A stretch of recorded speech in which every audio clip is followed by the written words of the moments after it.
జహీరాబాద్ పట్టణంలోని ఆదర్శ నగర్ కాలనీలో సంచలనం సృష్టించిన చైన్ స్నాచింగ్ కేసును పోలీసులు అత్యంత వేగంగా ఛేదించారు. ఈ మేరకు జహీరాబాద్ పట్టణ పోలీస్ స్టేషన్లో ఏర్పాటు చేసిన మీడియా సమావేశంలో డీఎస్పీ బి సైదా వివరాలు వెల్లడించారు.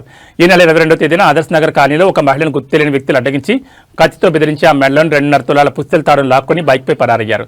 బాధితురాలి ఫిర్యాదుతో రంగంలో దిగిన పోలీసులు సీసీటీవీ ఫుటేజ్ ఆధారంగా దర్యాప్తు చేపట్టారు.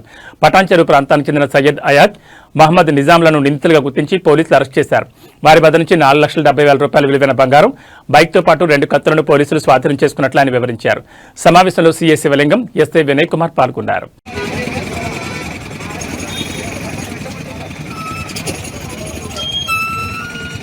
అన్నోన్ అఫెండర్స్ ఇద్దరు వచ్చేసి కంప్లైంట్ దగ్గర పుస్తల తాడు ఫోర్స్ఫుల్గా చాకు చూపించేసి బెదిరించి లాక్కొని పోవడం జరిగింది. బెదిరించి లాక్కొని పోవడం జరగడం వలన తర్వాత కంప్లైంట్ వచ్చి పోలీస్ స్టేషన్లో జహీరాబాద్ టౌన్ పోలీస్ స్టేషన్లో ఇస్తే టౌన్ ఎస్ఐ గారు కంప్లైంట్ కేసు రాబరీ కేసులో రిజిస్టర్ చేయడం జరిగింది. మన దగ్గర ఉన్న సీసీ కెమెరాస్ ఎగ్జిట్ నుంచి ఎంట్రీ వరకు చెక్ చేయడం జరిగింది. దాంట్లో ఒక సీసీ ఫుటేజ్ రావడం జరిగింది.